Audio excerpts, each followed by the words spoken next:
Malaysia প্রবাসী বাংলাদেশিদের প্রবাস স্কিমে অংশগ্রহণের আহ্বান জানিয়েছেন দেশটিতে নিযুক্ত বাংলাদেশের হাইকমিশনার মোহাম্মদ শামীম আহসান। প্রবাস স্কিমে অংশগ্রহণ দেশে ফিরে সুন্দর জীবন স্লোগানে মালয়েশিয়ার পেনাং রাজ্যের সিবিএল মানি ট্রান্সফার শাখায় বৈধ পথে প্রবাসী আয় পাঠানো এবং সর্বজনীন পেনশন স্কিম সংক্রান্ত প্রচারণা সভায় এই আহ্বান জানান তিনি।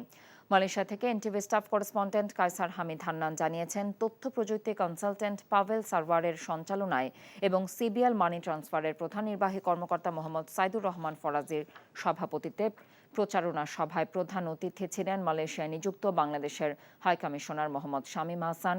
বিশেষ অতিথি ছিলেন হাইকমিশনের পলিটিক্যাল কাউন্সিলের প্রণব কুমার ভট্টাচার্য এবং শ্রম কাউন্সিলর সৈয়দ শরীফুল ইসলাম।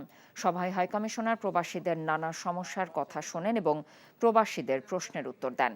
এ সময় বিভিন্ন পেশার প্রবাসী বাংলাদেশি সহ হাইকমিশনের কর কর্মকর্তা কর্মচারীরা উপস্থিত ছিলেন। দ্বিতীয়বার যেতে গেলে কিন্তু আমাদের রিএন্ট্রি নিতে হয়, এটা অনেক কস্টিং।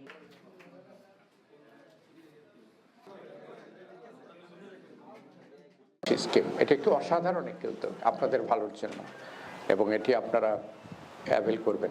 মাননীয় প্রধানমন্ত্রীর অবস্থান হচ্ছে জিরো টলারেন্স অ্যাবাউট কারাপশন, দুর্নীতির ক্ষেত্রে শূন্য সহিষ্ণুতা, জিরো টলারেন্স। সেই অবস্থান থেকে আমরা কাজ করি। আপনারা আমাদের হেল্প করতে পারেন।